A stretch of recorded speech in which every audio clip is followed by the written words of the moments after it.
Valahol a mező végén vártalak, ott voltam egyedül, és jött a vihar, de te arrafele sem megdugtad órodat. Elszórodtam, s aztán hazamentem.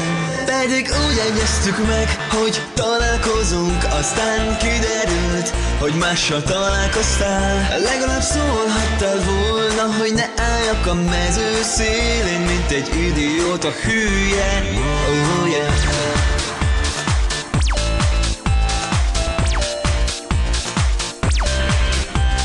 Vártalak, elhagyta, Csengő Zolival megcsalta. Az Zolit elkapom, felakasztom, mert tiszta szívből is szeretlek.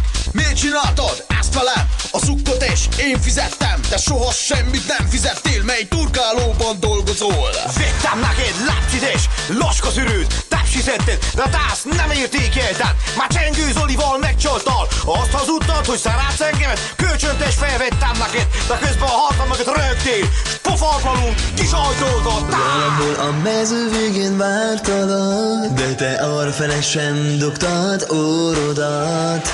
Kisajtoltál, utána megcsaltál, és én hittem, hogy egyszer majd még nekünk kölykünk is lesz. Sokat sírok éjszakánként utánad, adj még egy esélyt, hogy egyszer újra kezdjük el. Kiáltom neked, hogy szeretlek, Aranka, szeretlek. a szén a bugyjában, ha akarod tiszta csúrira, levetközök neked.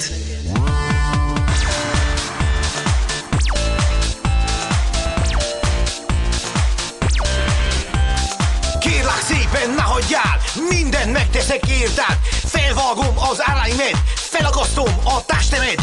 Azt a sírat utána, megbánod mit csináltál. Bőkház anyadéknak, hogy Csengő Zolival megcsaltál. Küldtem neked SMS-t, de te arra sem válaszoltál. Egy csomószor bippeltelek, utána meg kikapcsoltad. Petru moment, acak se szar, ezt mondta a telefonon. De az és az én telefonom, mert azt is én vettem neked. Valahol a mező végén vártalak, de te arrafele sem dugtad órodat. Kisajtoltál, utána megcsaltál, és én hittem, hogy egyszer majd még nekünk kölykünk is lesz. Sokat sírok éjszakánként utánad, adj még egy esélyt, hogy egyszer újra kezdjük el. Kiáltom neked, hogy szeretlek, Aranka, szeretlek. a szén a bugyjában, ha akarod tiszta csúrira, levetközök neked. Utoljára elmondom neked, Sohasem a szexet akartam. nekem a lélek a fontos, nem a test. Ezt örökre jegyezd meg.